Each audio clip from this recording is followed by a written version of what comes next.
All financial support for this podcast comes from my patrons on patreon.com. If you'd like to join in with the patrons, please check out patreon.com/DarwinGrosse. That's DarwinGrosse. Now enjoy the podcast. Okay, today I have a real great opportunity. I'm getting a chance to talk to John Brien, who's kind of the label head for some really important work. He heads up Important Records, which has a list of releases that is pretty jaw-dropping and has been for quite some time. Also, there's a sister label called Cassettes that is for cassette releases. Very interesting stuff. I'll tell you, you go over on Bandcamp and just start looking around, and it's jaw-dropping the number of people, whether you're talking about releases by Pauline Oliveros or Katrina Barbieri, or I got turned on to some new names, ELEH. I don't know if there's a name, if you say it or spell it, I don't know, but I was really blown away.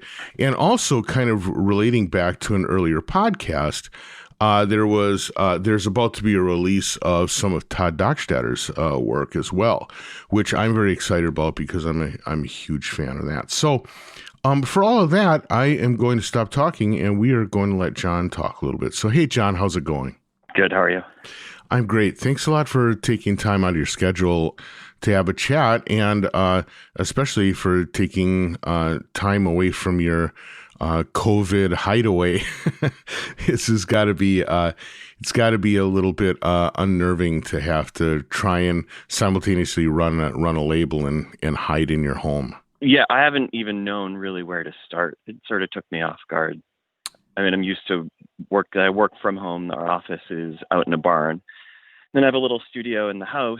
And so, I can work at all hours and usually do, but with this, it's just been disorienting, for everybody, not knowing who's working and who's not working. And I've ended up actually taking more time off than I usually do. Right. So I've got nothing but time. Yeah. Well, working from home, as I recall from some of our email, you actually have kids and stuff. So that kind of has to change your in-home work dynamic a little bit, right? It does, yeah. It doesn't necessarily mean that I work any less. Sometimes I have to break up my time and take a kid somewhere. But yeah, they're time consuming. Sure. So I gave a kind of a brief walkthrough of what you've got going, but why don't I have you, for people who might not be familiar with Important Records, why don't you give us a quick overview of the label, kind of the people that you work with, some of the projects you've got going right now, and what's upcoming? Well, for the first, when I started the label, I didn't want it to have any noticeable aesthetic and really wanted it to be more like a record store where it was, had interesting things in every section that was sort of well curated. I was sort of opposed to the idea of branding and the idea of, advertising, branding it. I just wanted to sort of keep it open-ended. But inevitably over the years, I think as maybe I got I became more and more focused in a certain way. I think maybe the label became more and more focused as sort of an inevitable focusing of my attention in certain musical directions, and that's informed the direction of the label, or maybe they just sort of have evolved side by side. Sure. Definitely an emphasis on archival material. That's where I think I'm happiest working, is when I'm digging deeply into an artist's catalog and archive. Those moments of discovery are very satisfying. Documenting, thinking about my work with Harry Bertoia and Pauline Oliveros. Mm-hmm. That's the sort of stuff that I find the most satisfying, is when I can do a lot of investigation and sort of obsessively sort of curate archivally oriented work. Sure. That makes me happy. Yeah, well, I think it's interesting you bring up Pauline Oliveros as well, because frankly, I had a really interesting experience. Last year, about this time, I was teaching a class at a local university about sort of the history of electronic music. And the way I did it was every day in class, I would introduce them to another artist, and then I would have a playlist that they would need to listen to using the music archives at the school. And I would have them learn more about the artist so that, the next day we could have a conversation about it and then introduce the next artist, right? And so it was one of these like 1 month, really super focused everyday classes. And so I just really like shotgunned a lot of artists into people's brains, right? In this class of 30 people at the end, I had kind of an informal final where one of the questions was, of the artists that we talked about, who was the person that you most directly identified with and you were most inspired by? And out of the 30 kids in class, I would say that more than 2/3 pointed to Pauline Oliveros as the person that they found most inspiring. And it was really surprising to me, but at the same time, it probably shouldn't have been, because it was something that caught people's attention both from the sonic standpoint, but also from the ideation of her work and where she was coming from with the textual scores and stuff. It was really inspiring to people. And I think this was in a music school. I think in a music school environment in a way that they hadn't expected. Now, I would imagine in digging through Pauline's archives, you must run across some fascinating stuff. Yeah, I think with Pauline, the inspiration that you're talking about in just her published texts, some of the books that she's written, interviews with her, it's really easy to get a sense of, her philosophy is always there in her work and the way that she talked about her work and in her teaching. And I can definitely understand how it could be liberating for a music student, even just sort of like a non-music student. Her approach is it's universal in a way that I think encourages everybody to be a part of their sonic environment, whether they're making that music or just listening to the world around them. Right. That's my connection to her work. Got it. I think beyond the archive, the archival work. It's just when I think of Pauline, I think of her basic philosophy. Sure. Right. Which is so incredibly inspiring and liberating for everybody. Right. Well, it's interesting then to see that you also are going to be doing I noticed that you have pre-orders up for Todd Davies' Ariel 1 in LP. And I feel like he's a person who maybe isn't as well known, but also kind of comes from that place of, in his own way, sort of like a very deep listening tradition, but also his own kind of peculiar philosophy as well. And so I thought that was a very interesting choice to draw on his work.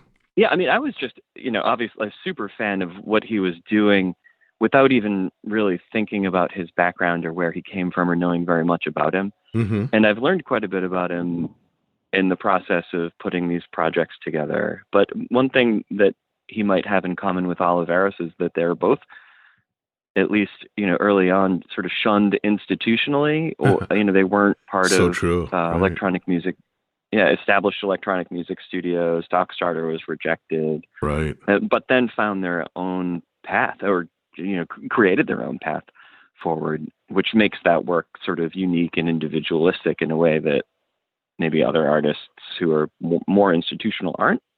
Right. Now, in addition, though, to some of the archival work, you're also working with some contemporary artists. I noticed Katrina Barbieri's listed as one of the people whose work you release. I don't know. Yep. So is it ELEH or are they LE, or how am I supposed to say the name of that group? I say LA. A lot of people say Ella. Okay. I think it's open-ended. Got it.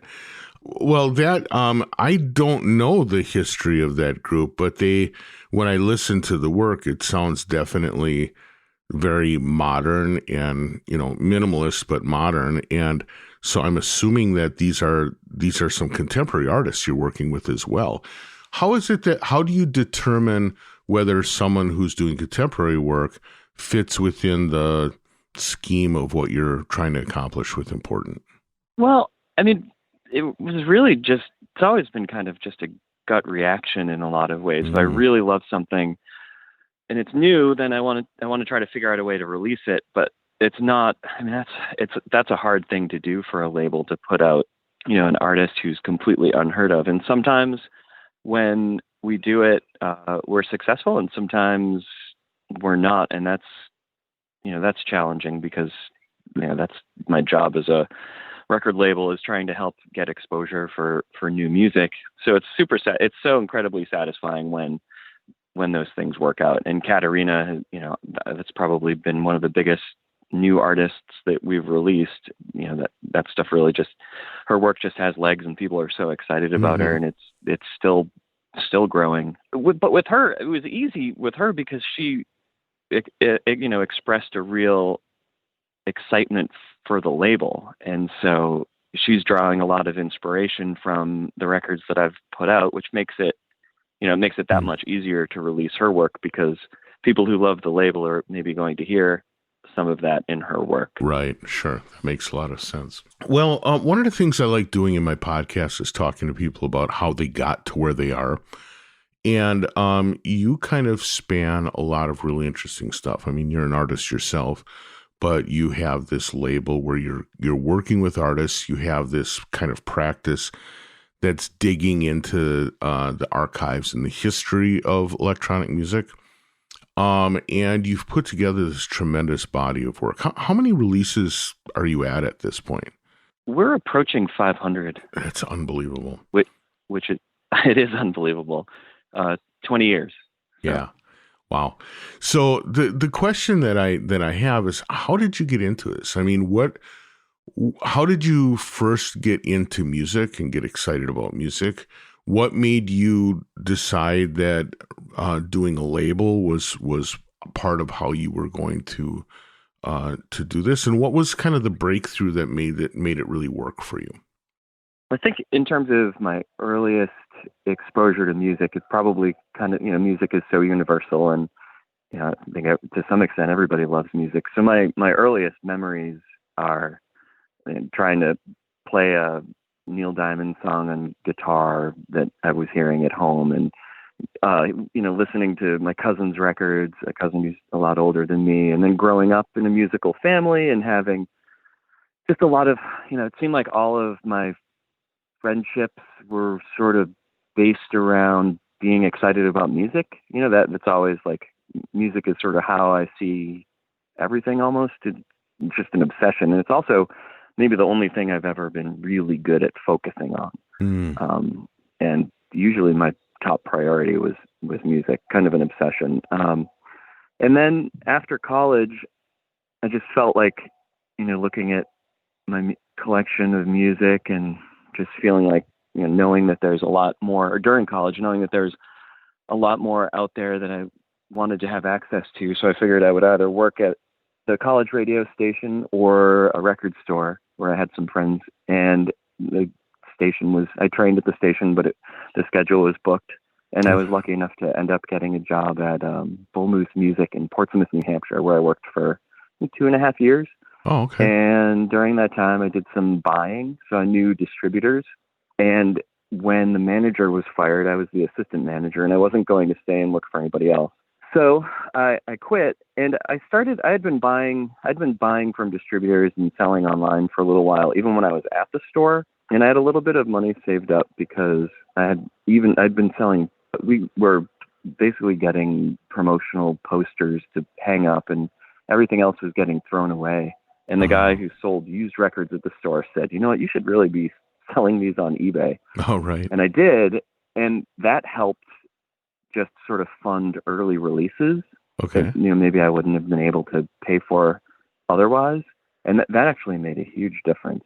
And so I have a teaching degree, and it was grad school or just have a go at this sort of selling records and starting a label. And I figured I had time, fortunately, and you had a bit of passion behind it too. Yeah. It. Right. Yeah. Yeah. What Yeah, you said you have a teaching degree. What did you study to teach? I studied English, Uh-huh. so I was hoping to teach secondary school literature. I see. You know, where you sort of sit around in a circle and talk about books and stories and poems. That was, I still would love to do that. Oh yeah. Oh, that's interesting. So I think it's pretty fascinating though that you basically parlayed a record store position into running a label. Now, obviously, your interaction with distributors that kind of had to help set the plate for you. What was other stuff though that made you feel like you could make a difference? Because when you started the label, this was just at a time that in a way, to me, at least my sense of it, is that the record label and kind of the music business as a whole was just kind of falling to pieces. And that's when you decided to jump in. It seems curious at the least. Well, it's just when it happened. And September, you know, it was like September 11th was maybe 3 or 4 months after I started the label. Oh my. I do remember somebody saying that, and I don't know if this is true or not, but just that businesses that start during really difficult times have a higher rate of success. And that seems like a strange statistic, but I can believe it. And I should also say too, though, going back to your last question about like how this all came together, a huge part of it was just, you know, sharing music with coworkers at the record store, and then, you know, learning about music from them. Mm-hmm. Everything that I'm excited about now, I learned about while I was at the record store, from people who I worked with and music coming in and customers, and just that whole community just turned me on to so much stuff. And it just kind of grew out of those relationships in that store. Right. But yeah, I left the store in 2001. So, I mean, Right. It's just when it happened. Yeah, that's But yeah, wild. everything was that. It's a crazy time because, yeah, Napster was happening, and Right. people were still buying records at stores, but everything was starting to change. Yeah. So true. Now, when you first started the label, were you focused on any particular kind of style, or was it just whatever caught your interest or whatever you had access to was something you were going to try and release?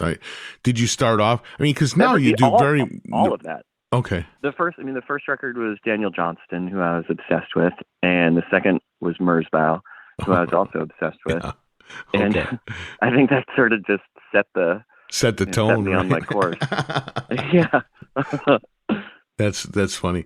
Well, at what point did you? I mean, so it seems like though you have kind of like ended up focusing on pure electronic experimentalism. Yeah. I don't know if that's a fair way to classify it, but it seems like that's where you've landed. What was the process to go from, you know, kind of a shotgun approach to ending up with a pretty specific focus?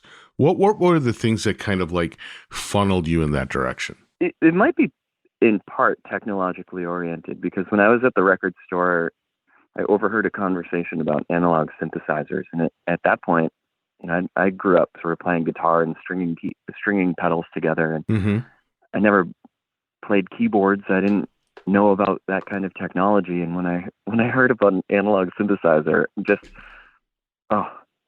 was like everything I wanted in one thing, and I got super obsessed with them. And that, I think, you know, I really thinking about synthesizer technology, thinking about music technology, and then learning about like the technological origins of electronic music was so exciting.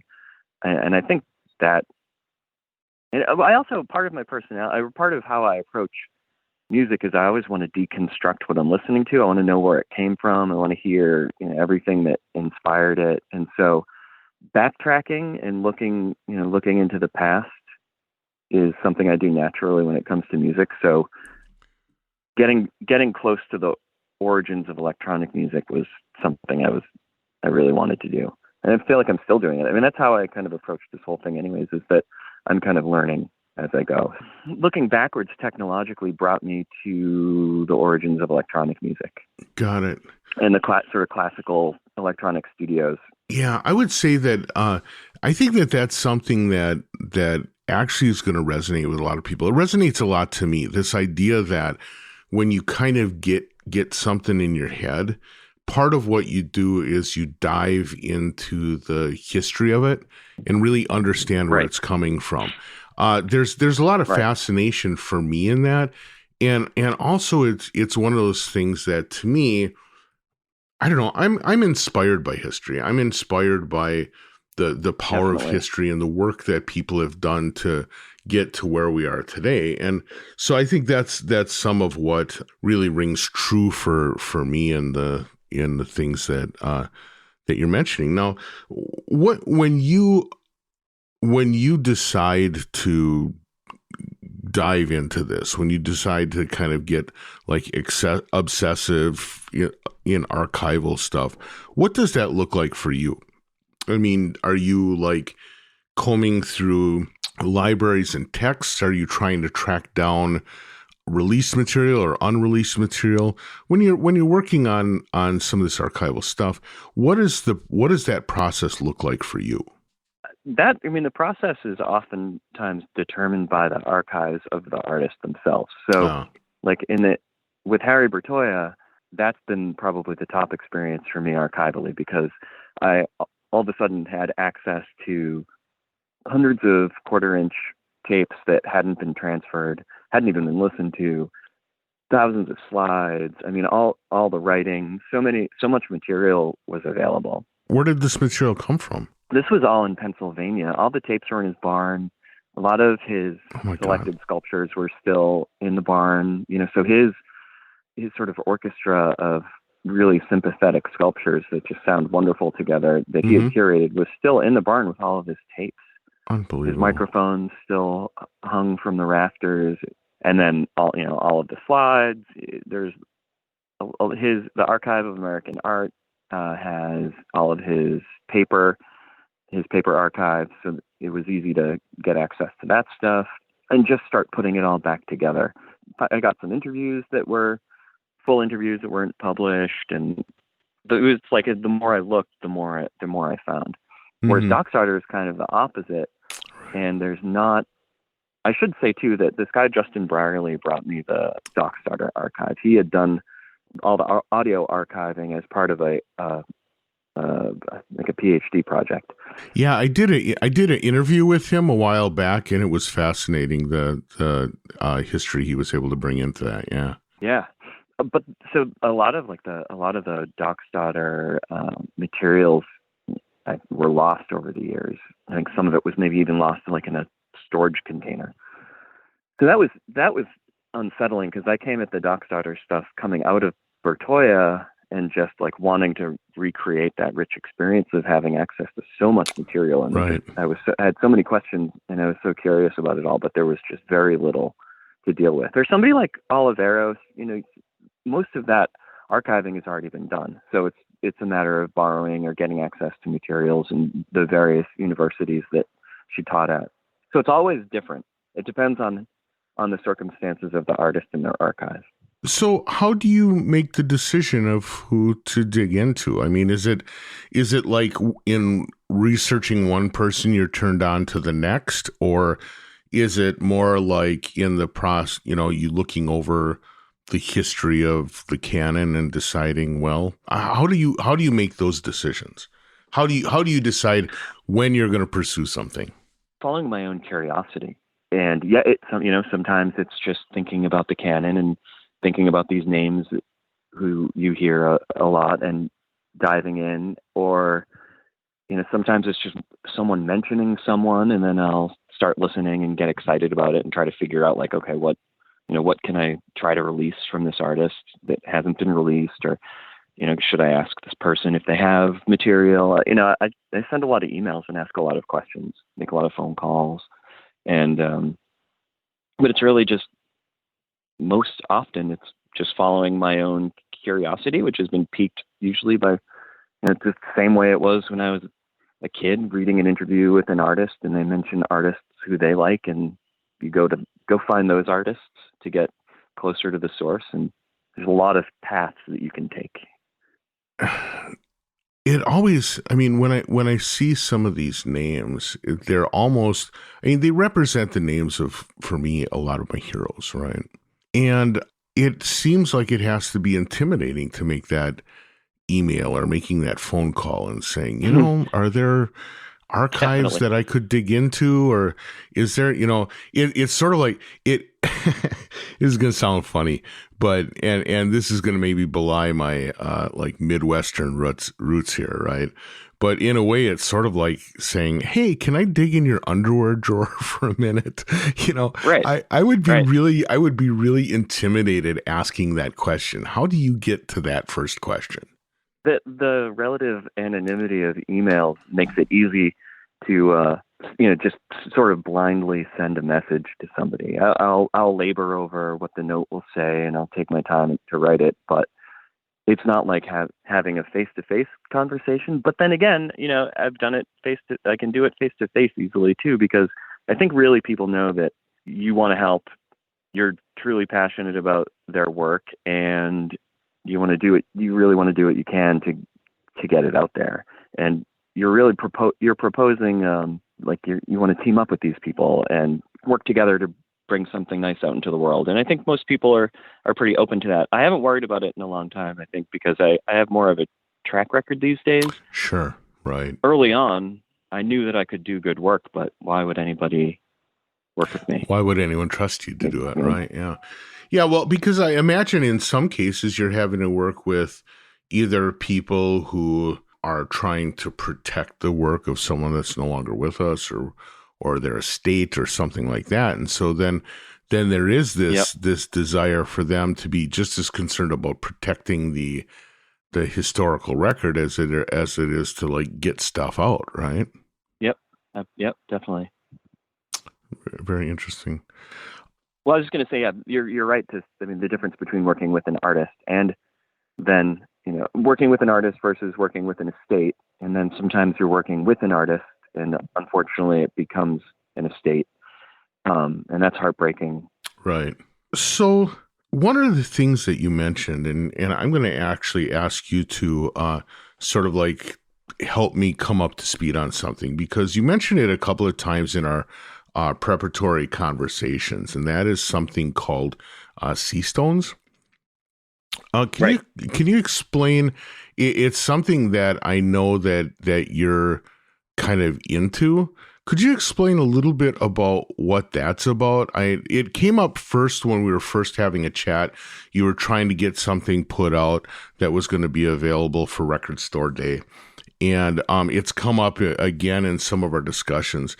Could you fill me in on that? Because for somebody who works with this many different releases, when I hear you kind of like really be focused on a thing, it makes me think like there's something important there. But I have to tell you, I don't know what that means. I don't know what Sea Stones is. So could you kind of like fill me in a little bit? Yeah, that Sea Stones started in the late 60s at MIT. This guy, Ned Legion, who was a student there, he was studying jazz piano at Berkeley and was a student at MIT. And I think it started with him extracting sound from an early computer. It wasn't an Altair. It was something like a couple years before the Altair. And he had managed to get sound out of it, and then was sculpting these sounds in ways that were inspired. There's so many inspirations for Sea Stones. The early Renaissance polyphony was stuff that he was listening to and thinking about. Not really electronic music. I mean, this was like the late 60s. Okay. So he basically was working on electronic music at MIT privately when he wrote a letter to the Grateful Dead, because the Dead were coming to Boston, and I think he was a fan. And he wrote about himself, said what he was doing at MIT, talked about Sea Stones and the electronic music that he was producing. And when the Dead came to MIT, they tracked Ned down. They hung out. Ned's also a jazz pianist, so I think there was some interest there, because the Dead, I believe, were probably thinking about replacing Pigpen, Okay. who was sick.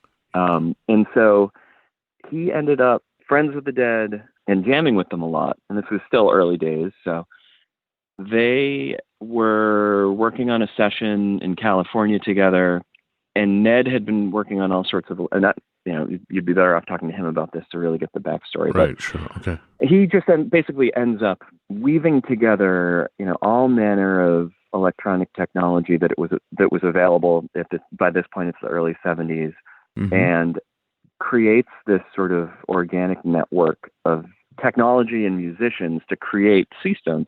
So he's jamming with Jerry Garcia and Mickey Hart, David Crosby, and a couple people from like Grace Slick and Spencer Dryden. All these musicians are there and they're jamming, but because it's all really getting routed through Ned and all of this technology, the end result is pure electronic music. Right. It's not really beholden to the musicians who contributed to it. Sure, right. It's just, very pure electronic music. And the Dead put it out, they recorded all the C-Stone stuff. Ned was touring with the Dead. He would do C-Stone sets in between Dead sets, and then he'd come out and play with them. And of course, Phil Lesh from the Dead he has roots in the San Francisco Tape Music Center. Right. Not that he was friends with Ramon Sender, and I think he and Steve Rice shared a Niagara, maybe? They had a tape machine that they shared. So Phil, Phil's no stranger to this. And so the Dead put it out, but it always, and then Ryko put it out in the 90s, but it always gets overshadowed by the celebrity status of the people who contributed to the source material. But technologically speaking, he's using tape, he's using computers, he's using envelope generators to sort of interconnect all of, or envelope followers to interconnect all of the musicians. And so it is this sort of groundbreaking little electronic record, but it's always been, I got it as a Dead fan in high school. And so it's always sort of been passed around through Dead fans, but kind of ignored or forgotten about or not even noticed really by the electronic music world, most likely because of the celebrity status of the people who are on it. And when I started working on it wasn't supposed to be a Record Store Day release, but I'd never done one and I wanted to, and it seemed like kind of a good choice. It became a Record Store Day project. Well, this is definitely something I want to dig into, because not being a Dead fan means that, I hadn't run across it. And I can imagine where, this celebrity status thing, probably initially it seemed like that was going to be a really great thing, but it probably does sort of like mess with the historical nature of this. I mean, it sounds pretty fascinating, because it sounds like this was, it sounds like it's sort of like one of those train wrecks of like tape meets computer meets synthesizer meets a person with the time to work on it, right?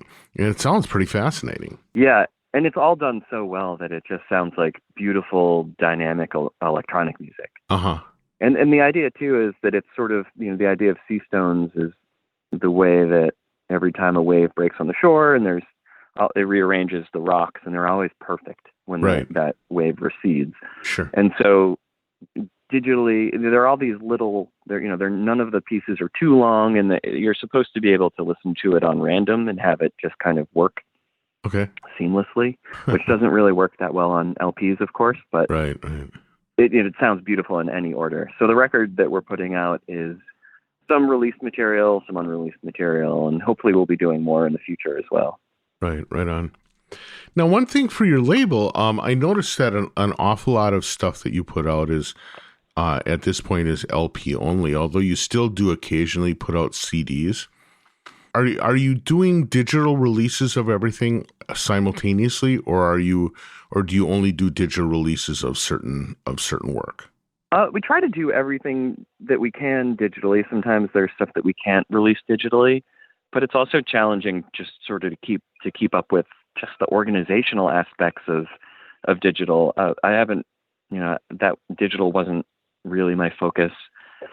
I was really late. Important was really late to the download game. We weren't authorizing anything for download. It was just work I didn't have time for, and kind of had to get talked into it by distributors. And I'm glad we do offer things digitally, and I try to get as much available as possible, but there's no real like infrastructure here for managing the digital stuff, which there probably should be, but we try to get everything available digitally and try to do CDs again as much as possible, just because I love CDs and they're so easy to do. So, well, it's interesting because you're one of the few people I've heard say that they love CDs, and I get it, because there are things about the CD as a format that are kind of fun and interesting and convenient. Convenience and clarity. And clarity and sound. Right. See, I have to say, I often joke about being as old as dirt. I remember the first time that I got an album that I had on vinyl that I listened to a lot. The first time I got a CD of it. Yep. And I was like amazed at things that I had never heard before that I could hear, right? I thought it was quite remarkable, and for a certain kind of music that really worked for me, right? I also do like things about LPs. There's things about particularly the play length that is very engaging, right? But it's really interesting to hear that you actually do have a love for the CD format. I mean, what I really love is, of course, music. So I'll listen to something on YouTube. I'll listen to a tape. I'll listen to a record and try to quarter-inch tape. I mean, any format. I would prefer not to have to listen to something on YouTube, but if it's the only way to hear it, I'm satisfied. Right. So. Right. Now, you also have the Caterina label, which is focused on cassette releases. How do you decide what's going to be released on cassette versus what's going to be released on LP? Is it just it's quantity, or is it just is it certain things kind of lend themselves more to the cassette environment? What makes the decision? I think sometimes it's quantity, but it's more just the pressure's off. I'm not, in order to make money and pay bills, I have to invest my own money into a project, which it can be a scary prospect. Sure. And oftentimes it is a scary prospect, but on cassette, there's a lot less to worry about. And I've made a lot of cassettes myself, which makes it, even easier to put things out. So with Caterina, it's much more of a free for all. And if some exciting artist who's never put anything out sends me something that I love, then I can just put it out on tape, and it really kind of frees up the process. Right. From the terrifying financial components. Well, I would have to guess that like printing up a bunch of double LPs has to be a little bit of a nail biter sometimes, right? Yeah, especially when you're doing 500. Yeah. Because the price per unit is just so high. So, 500 copies of a double LP is just, it not only is it expensive to produce, but it's also expensive at retail, which is frightening to think. And even 500 single LPs, it's pretty expensive at the store level. And I'm so grateful to people who are willing to buy those records. Sure. Well, there's something satisfying about, not only getting the record and holding it and playing it, but also feeling like you're supporting both the artist as well as the label. And I think that definitely, you've put together a label that really, it feels good to be supportive of. So congratulations for doing that. I think that that's something a lot of people would love to do. Now, you mentioned that you have a studio yourself, and I know that you do you have done some work. Under what name do you do releases, and what kind of work do you do personally? Well, I haven't really been too forthcoming about any of this. But okay. ELEH is my That's project. you? And it is, yeah. I didn't realize that. Well, see now, it is. How funny, because that's actually one of the artists on the label, that one of the contemporary artists that I really got drawn into. So, surprise, that's cool. Well, the weird thing about it is I was like I said before, when I was at the record store, overhearing a conversation about analog synthesizers and this light bulb going off, because it was just had everything that I wanted to do with sound in one box. And this was years before I started the label, and I just sort of drifted off into analog synthesizers, even without knowing that much about the controls, I was able to just sort of intuitively close my eyes and get somewhere that I just found to be really exciting. So I was recording a lot and realized, like, I do run a record label, and I could put this out. And like, I was really loving the music that I was creating. So I did, and people responded, which I didn't expect at all. And it really determined for me, the course of the label as well, because that's what I was interested in, and that's what I was doing.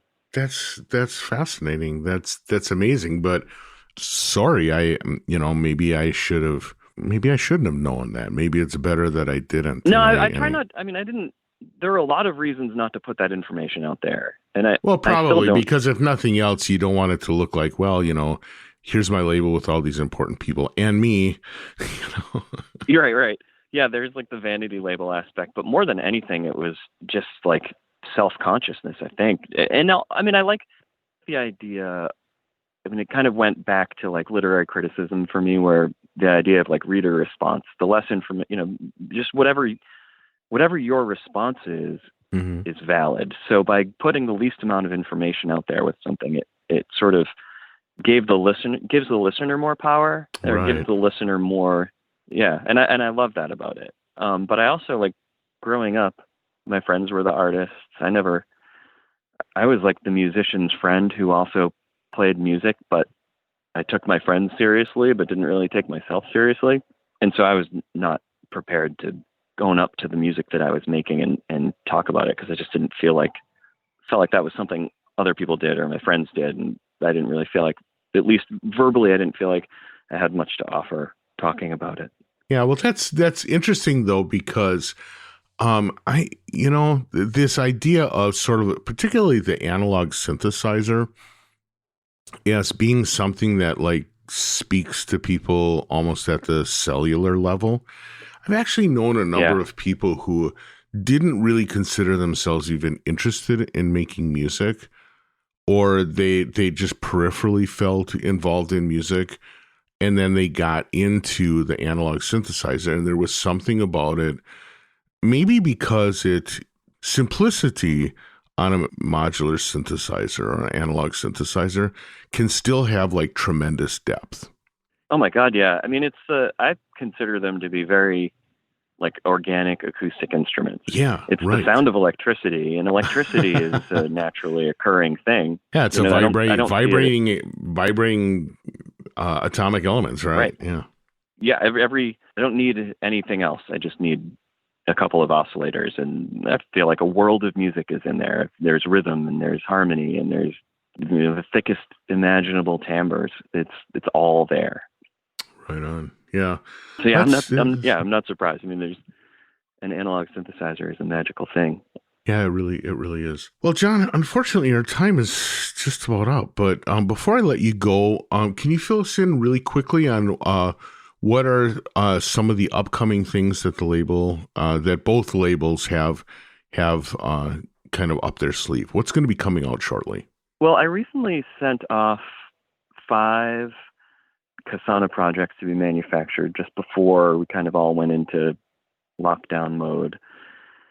And I would assume as long as the factories are still operating, I'm not really sure if they are. I mean, eventually this stuff will come out, but there's a bunch of new tapes that I'm jazzed about. Alexander Bazin, David Burriston, or NYZ, who's an artist we didn't really talk about, but somebody who I just put out some stuff with. Okay. And, of course, we have Seastones coming. There's some Daphne Oram archival material coming. John cool. Chowning, Dr. John Chowning, the inventor of FM synthesis. Yeah. I'll be putting his work out on LP, which, I couldn't be more excited about it. And I hope that people get excited about it too, because his work is so important, so good for so many reasons. There's some reissues. Katrina Barbieri stuff is coming out on CD, which it hasn't been on CD before. There's a lot more Bertoia coming. My own work is ELEH. There's just, of course, we're just at the tip of the iceberg with the Oliveros material that will be coming out on LP. Mm-hmm. More Deeg on LP. A lot more Doc's Daughter. Shasta Cults. There's a lot coming. Yeah, well, boy, I'm excited to get back to work whenever that is. Yeah. Well, are you actually finding that, like, so you're gonna find out whether the cassette manufacturers are working? What's the story with LP production? Is that continuing on, or is that kind of frozen in place? I'm just curious. Well, it depends on where you're manufacturing right now. Of course, there was just that Transco, the lacquer company, burnt down about 2 months ago. Oh. So that was problem number one. Fortunately, the people who I cut records with use the Japanese lacquers, so they've slowed down, but they're still cutting records. But now RTI in California, who's the plant that I prefer to use, they are closed. Okay. So, wow. Yeah, I would imagine most plants are going to close down. Yeah, it's going to put if they're not already. It's going to put a wumping on your ability to get stuff put out. That's for sure. Yeah, and so I really need to just keep plugging away here and preparing for the day when I can send projects off again. Right. Yeah. So, John, I want to thank you so much for taking the time out of your schedule and having this chat. Is really, really great. I know that you're busy, and so I do appreciate you taking the time to have the talk. Yeah, it was nice to talk to you. Thanks for asking. All right. Well, with that, I'm going to let you have your day. Catch you later, man. See ya. Thank you. Bye-bye.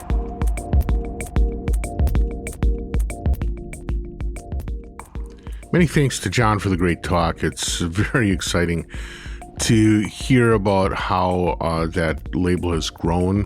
I keep on finding myself like stumbling across important records releases in record stores and buying them because I can't not. So I just really appreciate hearing more about the label and about John's work. I want to thank you, the listeners, for keeping on showing up. This has been really great. For those who are wondering, my health is getting a lot better. And so that's a good sign. It means that these are going to keep on chugging out the way that they do. If you have the ability and opportunity to do so, please consider supporting the podcast on Patreon. That's patreon.com/DarwinGrosse, DarwinGrosse. I really do appreciate it. I appreciate all the people who are supporting me right now. You guys are really helping out a lot. Thank you so much. And for those listeners who are just wondering what else they might be able to do to help, please share this with your friends, your colleagues. We are actually getting an opportunity with the shutdown to interact with people in a different way. Maybe it's an opportunity to also share some podcasts with some people as well. So I hope that you will do that. And I just want to, again, thank you for showing up every single week. Thank you. Bye.